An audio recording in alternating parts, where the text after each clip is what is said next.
ndeko na biso Noël Tchani oyo azalaki parmi moko ya bakandidat président malheureux po azwaki te azwi te bongo ye buta vote nani yango ozomona ndeko na biso ntango Noël Tchani apropose Tsinge Pululu lokola azalaki parmi bayiki oyo bazalaki na parlement nde asomaki likambo yango apuyaki yango mais kokamwa dans la surprise générale dans tokomi l'élection Tsinge Pululu alakisi biso ke azalaki Tsinge Pululu ya moyibi ya kala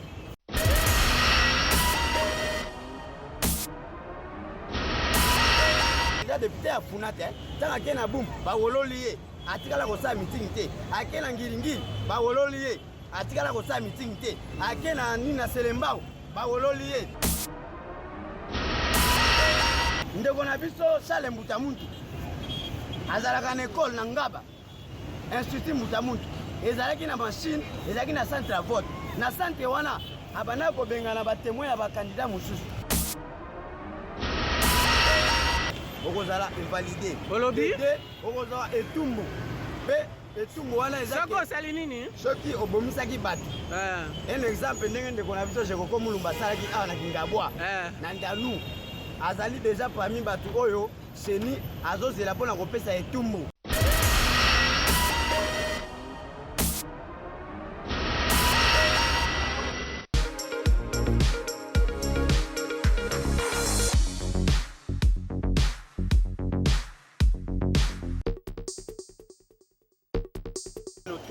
Moko ya ba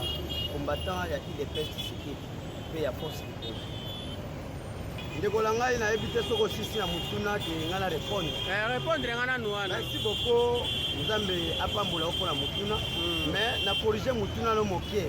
ezali te ke IDPS ne kati bato parce que na kati ya bayito bakati na bato ya IDPS bazali na kati avant to ke na mapondami administrativement il y a ce qu'on appelle la loi électorale. Président ya Seni na bingoma na nyonso ya Seni o to bengi ba Jean bataki bongo to bengi mipeko o to bengi loi électorale ezalaki boye soki yo na moment ya campagne candidat président candidat député provincial nationaux to pe conseil municipal soko sali désordre na moment ya ba descente ya campagne na yo yo bomisi bato okozwa etumbu okozala invalidé olobi okozala etumbu pe etumbu wana ezaki soko sali nini soki obomisaki bato un exemple ndenge ndeko na biso Jekoko Mulumba salaki awa na Kingabwa na Ndanu azali déjà parmi bato oyo seni azozela pona kopesa etumbu oyo tobengi na lopoto français invalidation c'est-à-dire ata bavotaki yo lokola obomisaki bato ebongi na yo olongwa député okobima député te yango babengi invalidation pede ezalaki boye soki otriche élection lokola yo boma mboka lokola ndeko na biso Jantini Ngobila kini la poubelle ayebaki bato bakovote te nde asomba ye bamachine mpo afraude baélecteur bavoix mutu ya bongo azali invalidé mwana mboka pardon asombi ba machine ese ye azalaki na makoki akende osomba machine to nani seni nda asombaki ba machine question ya kolobaki asombi tozoloba boye bakangi ye pe c'est trop dit mais bakangi bango po baza engulupa ya bato bakangi bango na ba machine lokola bakanga bango na ba machine nde biso pe etake batamayele totangati tokanisi mbala moke basombaki yango quelque part tokokoma pe wana tokoluka to détecter toyeba mutuni nango atekela bango ba machine wana ozo comprendre mais tika quand même na expliquer opinion oyo ezali peuple congolais oyo tobengi na lopoto en terme politique petit peuple ezali boye bango ba machine bazalaki nango ezalaki mpona kofraude bavoix lokola yebaki bakovote te mpo Kinshasa ezalaki la kin label ya comme ça kin la poubelle babi puisque kimbuta nde ye moko na makantine omoni conscience ya mutu eyebaka ayebaki lokola tozokende élection ata mutu moko akovote nga aza te bref na campagne na Ngobila ntango ake na Bumbu descendre azali député candidat député ya Funate ntango ake na Bumbu bawololi ye atikala kosala meeting te ake na Ngiringiri bawololi ye atikala kosala meeting te ake na Nina Selembao bawololi ye si oyo eza bacommune ya Funa ozo comprendre ok Funa ezali situation oyo ndeko na biso Ngobila ataki candidature na ye mais tomoni na moment ya campagne oyo chef de l'état asalaki inauguration awa na stade de Martyrs ata babe oza villageois stade matri oyo eza na Pongabi nde bisika oyo tata mokonzi wa ekolo apesaki accès alobi a partir ya lelo campagne électorale ebandi po tokende na élection nde ozomona Ngobila na parcours ne ya campagne eza ata na place moko te oyo yakanaka asala meeting ke meeting wana esalemaki baboyaki ye mpo na nini bana kine na félicité bango mingi longonia parce que bayebaki bazongaki batangele mabunga ya gestion na ye ya mabe ya kine la poubelle ya kodetourne mboko ya constitution ya grand marché oyo abukaka depuis 2020 mpona kobambela ekoma ngambo ya Fati Beton mpona na mboka na biso Congo excusez un peu le thème bato bayebi kaka ke président asalaka nyonso mais président asalaka nyonso te ya ce qu'on appelle partage gouvernemental ntango bato oyo gouverner cela veut dire mokonzi ya ngomba ya ville ya Kinshasa ezali yo ozali lokola petit président oyo azorepresente Fati Beton na kati ya ville na yo bongo te yango ozomona ndeko na biso Ngobila azalaki mafioso asali bamafia ya ndenge na ndenge nde ozomona bana mboka baboya koyamba ye dans la surprise générale tokoki kotanga pase bato mosusu baoloba ndeni ya bazeka na Ngobila Tsingi Pululu oyo azali défenseur mpe avocat ya congolité oyo ezali loi de père et de mère oyo ebongaki eleka na parlement congolais na palais du peuple oyo eza na lingwala awa mpona koloba ke soki oleli pa otondi te soki ozali congolais de père et de mère te moya koma président eza te ezalaki proposition ya loi oyo eutaki epai ya ndeko na biso Noël Tchani oyo azalaki parmi moko ya bakandidat président malere po azwaki te azwi te bongo ye moto avote nani yango ozomona ndeko na biso ntango Noël Tchani apropose Tsingi Pululu lokola azalaki parmi bayiki oyo bazalaki na parlement nde asombaki likambo yango apuyaki yango mais kokamwa dans la surprise générale dans tokomi l'élection Tsingi Pululu alakisi biso ke azalaki Tsingi Pululu ya moyibi ya kala ya kofrodaka bavoi ke bato bavote oyo na voie normale te ovotisaka mutu moko 100 tour mutu moko avote 200 fois ozo comprendre yango ozomona tolongwe na Tsingi Pululu toye lisusu na ndeko na biso ya mwasi oyo tobengi Colette Tshomba bandeko na biso bana kini na chaîne na biso ya Shako toyaka kolobelela mino vérité tokobomba eloko moko te makambo tozoloba ata baboyi lokola eza bavérité tokoloba yango ntina ti na ndeko na biso Colette Tshomba mwana mwasi yo ozwa chance bavotaka yo mais kokama tour oyo toye kokomprendre ke nzoka nde Colette Tshomba bavotaka ye te ayibaka bavoi ezalaki seni ya bolole ya 2006 ya abe Polinaire Malumalu na koloba pe asonam te na koloba azongo kufa lisu mara mibale po azalaki président moko Joba azalaki na spécialité moko te ya oyo etalima ya vote yango babandaki koyiba ye toye na Ngoi Mulunda Denis 2011 Joba na ye mpe lisusu soi-disant pasteur eza tele bafingaka te ndeko na nga bafingaka te yaya yo lobaka maloba oyo esengeli tozobundela peuple congolais ntango mutu alingi développement ya Congo te seke azali ndoki azomérite benjire malgré toza na chaîne on doit avoir des réserves mais ce sont des choses que nous devons les dire et les dévoiler toye na 2018 ndeko na biso kone nanga preuve aneke ake kose retrouve na ba M23 alakisi identité na ye mais cette fois ici mutu oyo confession religieuse po kadima président mutataki ye te président azwaki bongo acte na ye nde asigne ate koloto lokola président de la république mais Denis Kadima azali passé kimbangisi oyo azalaki na association tobengi confession religieuse bango nde mutu babimisaka président seni bake na bavote na bango ya bapasteur nde babimisaki Denis Kadima nde baya kolakisa tata mokonzi wa ekolo oyo tobengi excellence Fati Beton mukwa ntombolo nde andimaki ye nzoka nde Kadima azalaki délivrance pour l'élection à Congo. Nous avons Denis Kadima, yango Christophe Kabouya uta koloba, on doit lui faire un monument parce que c'est un monsieur historique. À celle de l'élection, on a tout le monde en mboka oté. Kokamwa, ndeko na biso sale mbuta muntu. Do asalisi biso élection oté tikala komona na mboka oté akoyiba ba machine. Te, élection oyo ke batu bayibaka bakanga bango te me atuna yakani bango. Yango tokoki pe koloba na tema lingala ke na tomona bongo te mwana mboka ba machine wana eza seni ebimaki na nzela nini papa na yoka na kati ya seni ezali na ba mafie bazali mafie lingi koloba mutu aza seriete moyibi moluli oyo alingi libungu na ye koleka peuple congolais. Ozo comprendre terme wana. C'est-à-dire papa mokonzi ya Seni Denis Kadima éminence pasteur révérend alobi makambo oyo esalemi ya ba machine ezali ba machine nanga parce que machine na 2006 na 2011 na 2018 eza nde mote na 2023.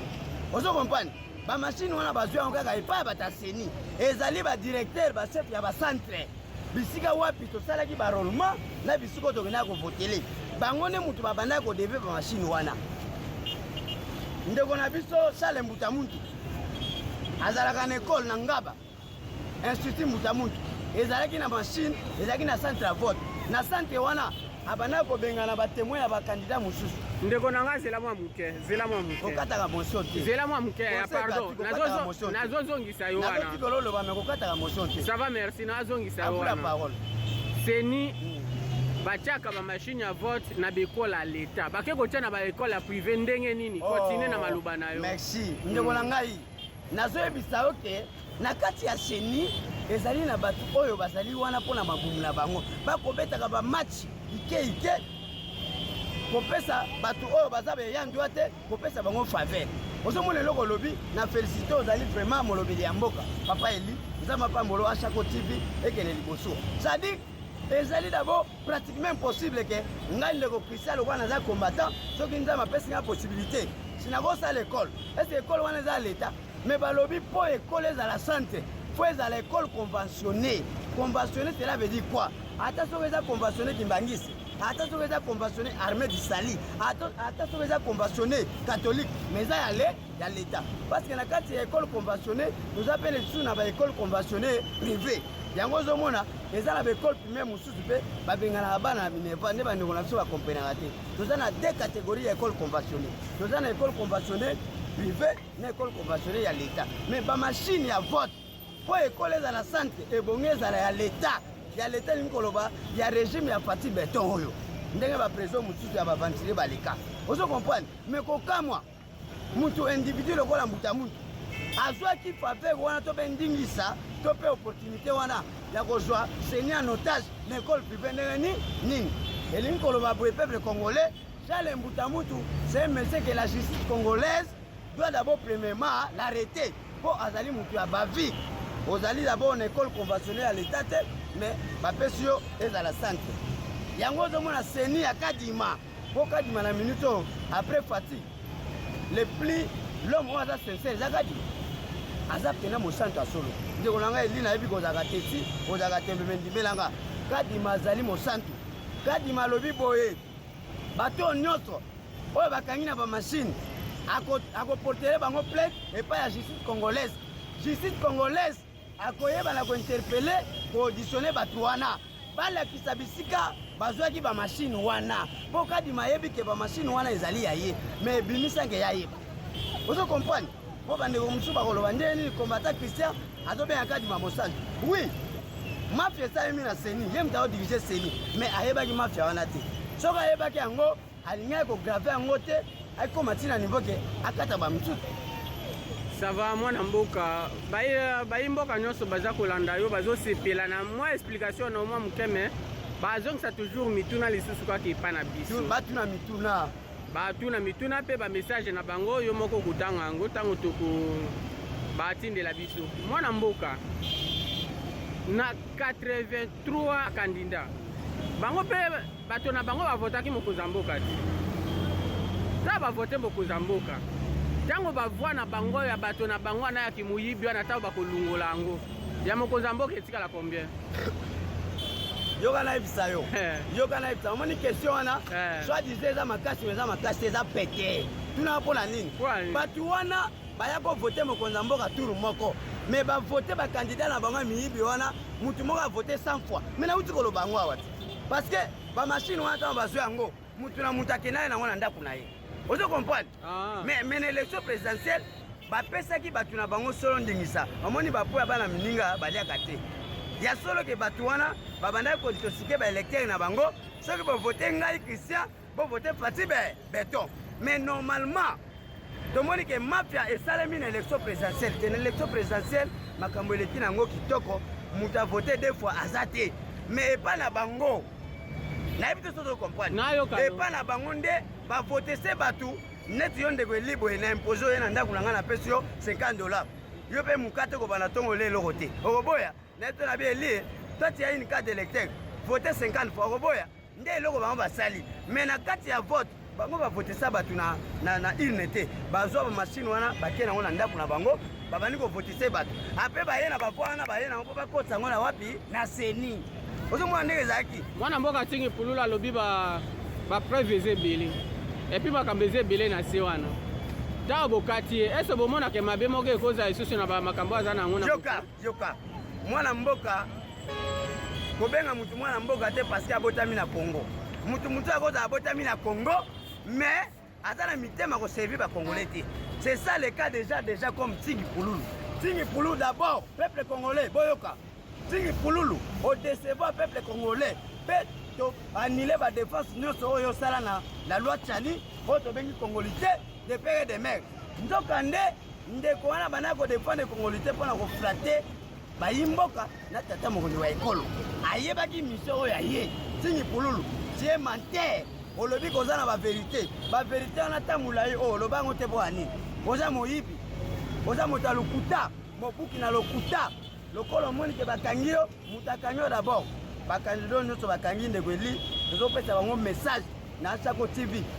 ebongi boyeba ezali justice congolaise te nde ainvalide bino ezali seni ainvalide bino na pouvoir ya bacondition ya loi électoraux oyo ataki yango peuple congolais badéfense oyo nyonso ndeko na biso Tingi Pululu abandaki kosala yango na hypocrisie politique nzoka nde Tingi Pululu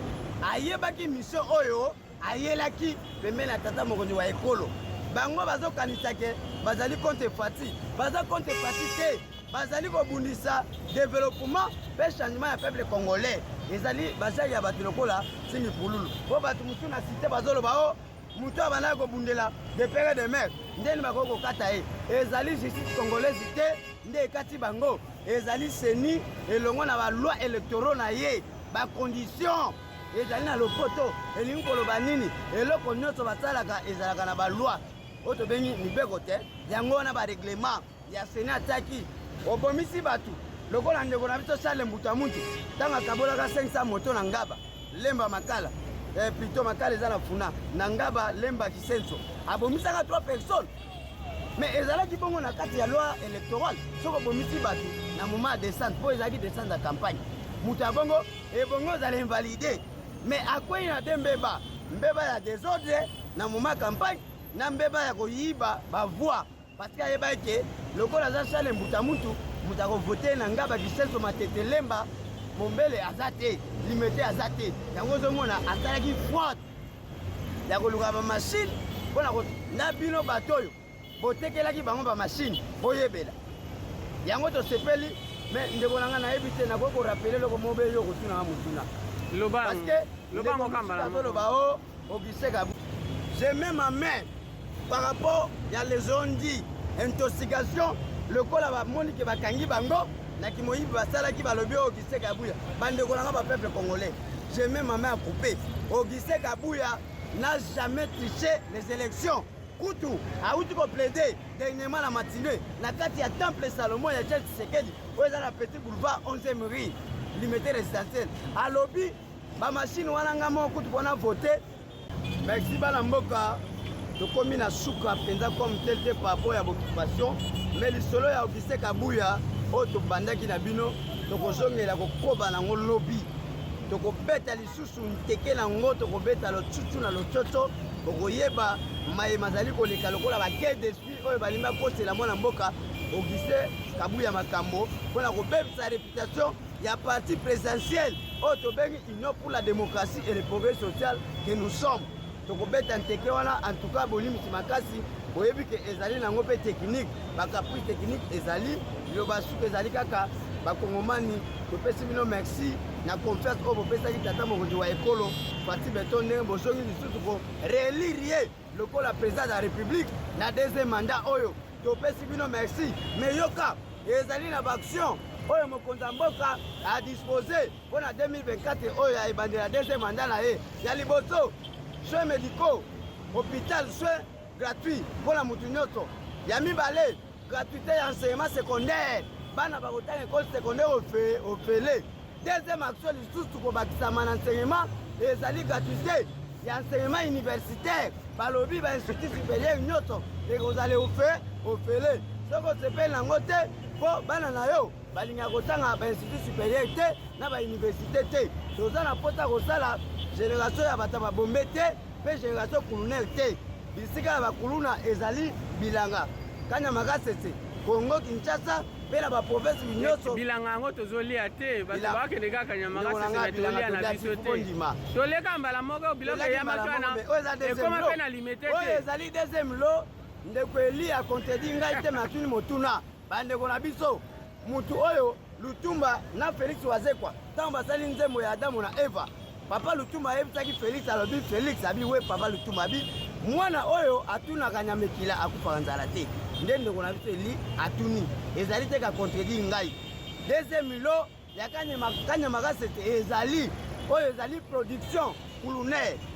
so na bi production culinaire bo excusez le terme cela veut dire bakuluna nde mutu asali nini baproduit yango elingi koloba mpe ata na quartier oyo ovandi na vene ovandi konéglige kuluna te parceke abomaka